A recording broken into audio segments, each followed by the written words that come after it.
Welcome back, one and all. This is Brandon again, coming to you with this allegorical and philosophical breakdown of the ghost in the shell.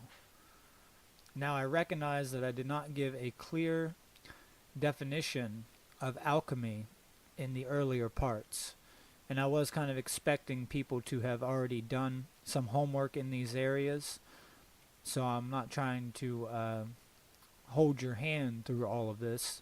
You do need to go and look into these topics for yourself. But just to clarify a little bit more about what alchemy actually is, I'd like to give a decent definition for what alchemy is. So alchemy actually means out of darkness and into the light. Al means from or out of, and chem comes from what Egypt used to be called, which was Kemet, and it means darkness or black. And actually that's what the Egyptians referred to as the Black Land, Kemet. That's what they called Egypt before it was named Egypt. It was called the Black Land, and that's because when the Nile River would flood afterwards, after the waters would descend, the soil there would be extremely fertile, and it would be rich with nutrition and things like that. So it was called the Black Land. So alchemy is an occult tradition taught through symbolism and allegories. And just so you know, an allegory is a cryptic poem or picture that can be interpreted or decoded in order to reveal a hidden meaning, typically a moral lesson.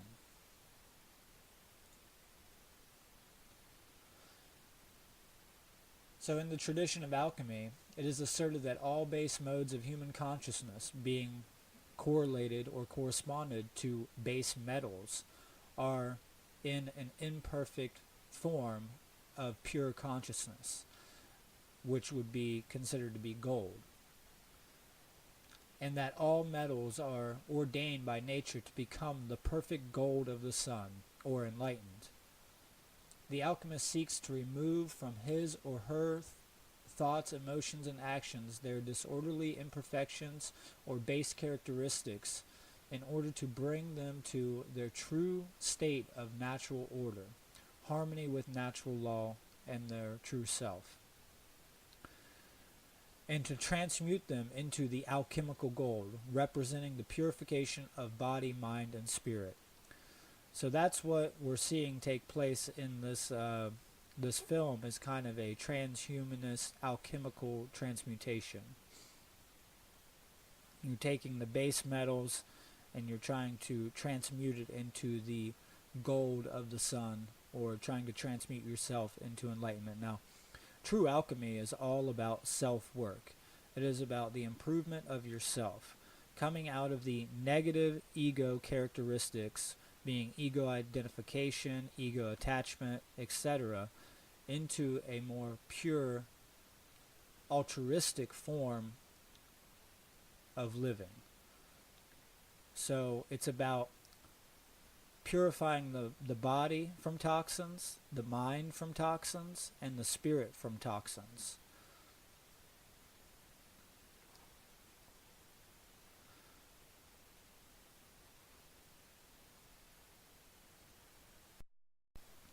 So we could say that this entire film alludes to an alchemical transhumanist transmutation.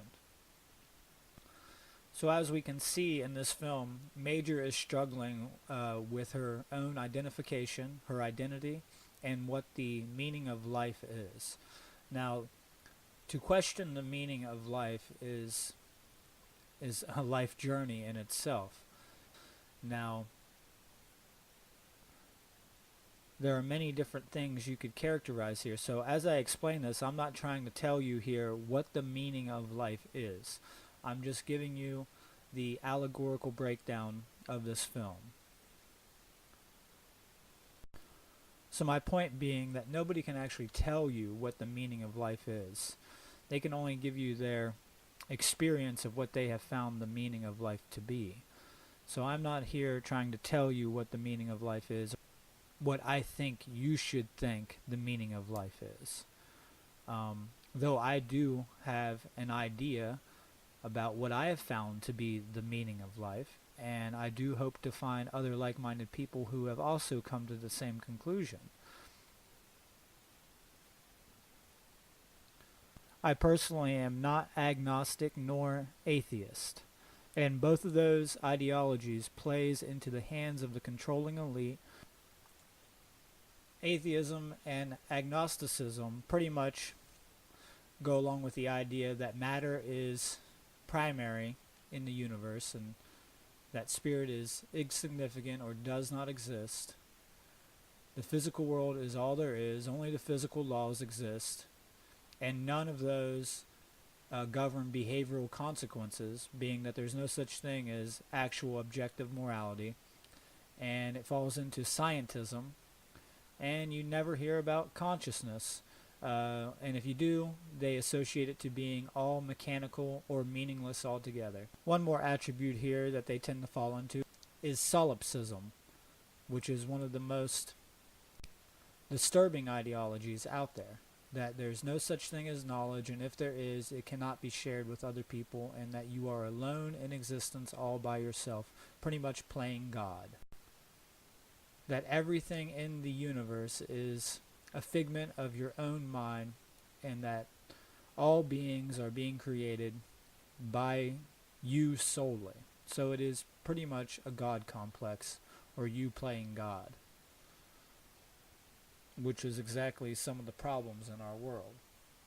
But this whole idea correlates to the antagonist and protagonist being the puppet master and Major Kusanagi, and how they feel that they have no value in the world besides to just exist.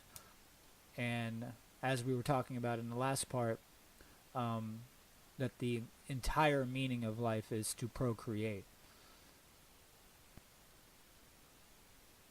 Just to clarify here, I also don't believe in religion or the extremities of creationism. I am a pantheist, mostly, or a simple deist, you could say. But religion is just another dogma, but religion is just another erroneous dogma that is there to bind you back from the understanding of the true nature of the universe and the truth about yourself. Both of these paradigms that are entrenched into our society completely lack the component of free will. Being that you have the left brain idea of the universe as a grand cosmic accident, there is no creator, there is no underlying intelligence in nature, there is no such thing as spiritual, moral, or natural law. Existence has no other purpose than to continue to exist. They show hallmarks of scientism, atheism, and totalitarianism. Now, the right brain imbalance is that God controls everything in creation, so all occurrences are preordained, and this is all about determinism, that free will is an illusion and does not exist. Since God controls everything, change is impossible unless it's done under His will, or by Himself, or it. Action is ultimately meaningless, and these are all hallmarks of religious extremism and slave think. So the left brain imbalance is the master think, and the right brain imbalance is the slave think. But in truth, you have a deterministic component to reality, which is the natural laws, and then you have a free will component to reality, which is the random component. But I'm not going to spend any more time explaining all that. If you're interested in these topics, I suggest that you look into Mark Passio, or go to his website, which is whatonearthishappening.com. So we're circling back around now to the question of what is the meaning of life. Philosopher Arpin Schopenhauer says that life is the antithesis of death. The only way to understand life is through an apophatic deduction of what it is not. So that's what Arthur is pointing out there. He also goes on to state that the will of self-preservation is part of the meaning of life, meaning that the thriving of the individual against the coercive forces of nature, or what we call entropy, is a humongous component of what life's meaning is, but it's still very vague. It's very ambiguous to understand from that point of view. But this leads us into these transhumanist thoughts, because what that ultimately leads into is the idea of thriving for immortality. The philosopher Friedrich Nietzsche said that life is about the will to power. So it's pretty much the same thing that Arthur is saying as well, that it's about overcoming all obstacles, which is definitely a component to how we thrive, so here as human beings. Or in other words, the mechanism by which all life on this planet tries to overcome its limitations.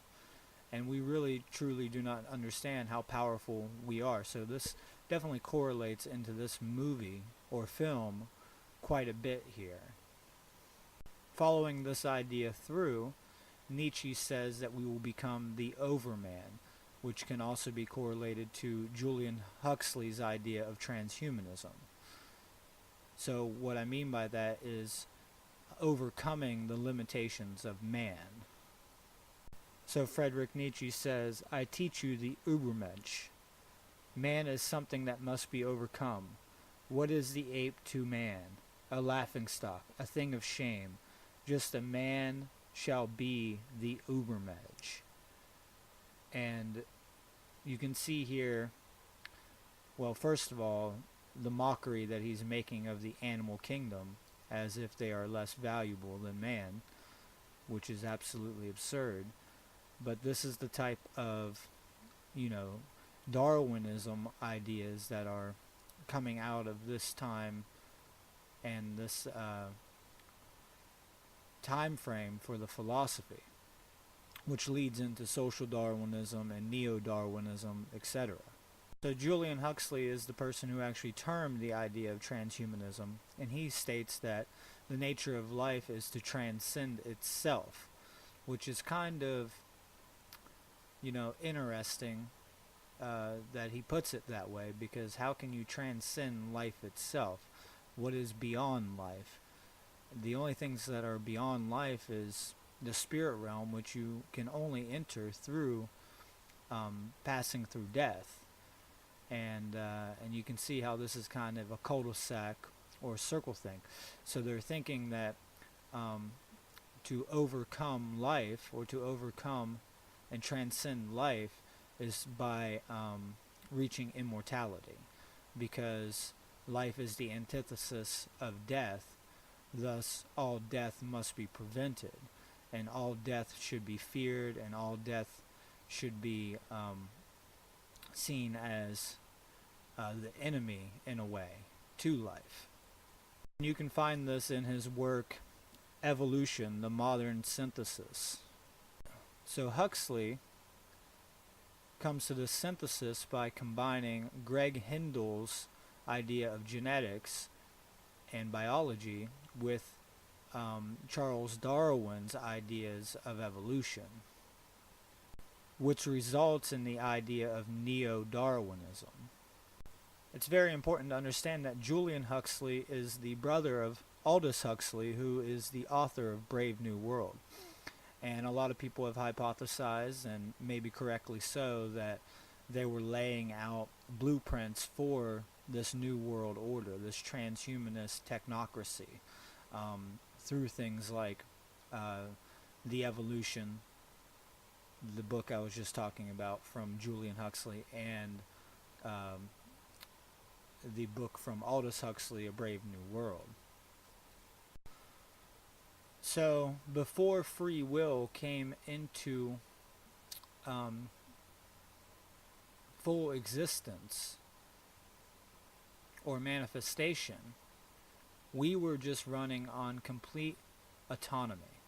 We were autonomous beings, meaning that we were running from a determined program of evolution. And I'm not necessarily talking about Darwinian evolution, but I am talking about a natural underlying intelligence with a program that has programmed the way things will grow and develop based on the laws of causality. So the idea that man can now take his evolution into his own hands through free will is indeed a transhumanist idea and thought process. So people who believe that they have the ability to evolve themselves beyond the autonomous workings of determinism, of the deterministic component of evolution, are indeed slightly transhumanist.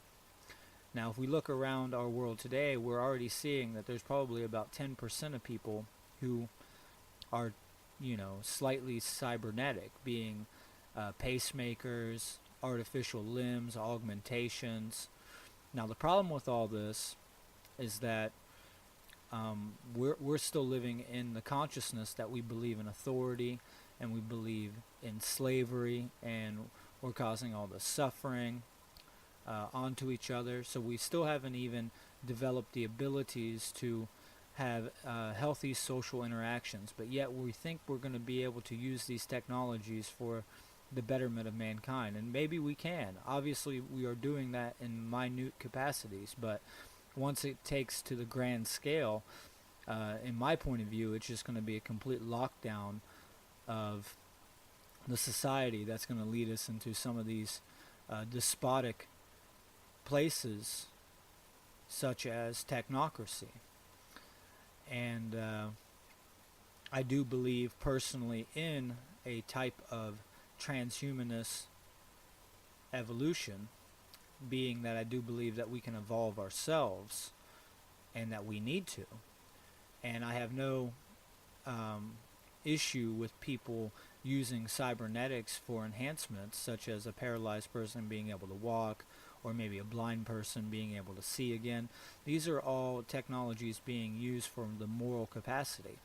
But we have to understand, without the proper knowledge of natural law and a deep study of objective morality, these technologies are also going to be used to mind control us, to completely make us obedient to the algorithms of the state and things like that. So we need to be very cautious about what we're doing with these technologies, because it's really man trying to be God. It's man trying to play God. And also the idea of immortality is a very touchy and interesting topic to get into, because do we really want to be immortal? I mean, I could understand extending your life a bit longer, I mean, I personally don't mind wanting to live longer, but I don't want to live forever. I don't want my consciousness to be downloaded into a mainframe and then constantly be redistributed and re-uploaded into another cybernetic being. And that's what we see in this film. So that's why I'm bringing all this up here, because we see that consciousness is just downloaded to a centralized mainframe that's controlled by government and then uploaded into another shell. And we never have the full fulfillment of our natural cycle, which is which has to do with death and what comes in the next realm, because ultimately that is what we truly fear, is the unknowingness of what comes after, and that's why we have so many religious superstitions and things like that, because we do fear the transcendent property, because it is about the unknowingness. It is about abandoning the material and going into the abstract nature of the universal causalities. And I think it's going to be very limiting for us to be capable of coming in contact with that, and thus what will that do to our consciousness overall, and how will that help us or stifle us in our development, whichever way.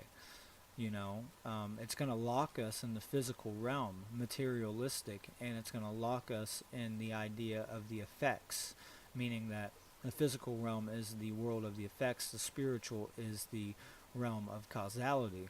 Thus, we will be perpetually locked in the realm of effects once we're in the complete technocracy of transhumanism.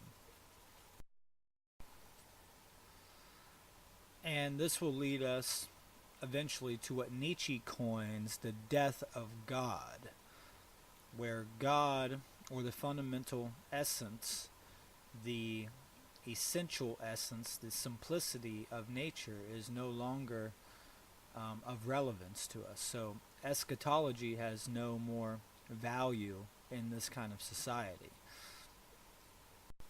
But there's also the idea from Julian Huxley, which is that he thinks that God will become obsolete and we'll end up creating God ourselves. We'll be making God in our image.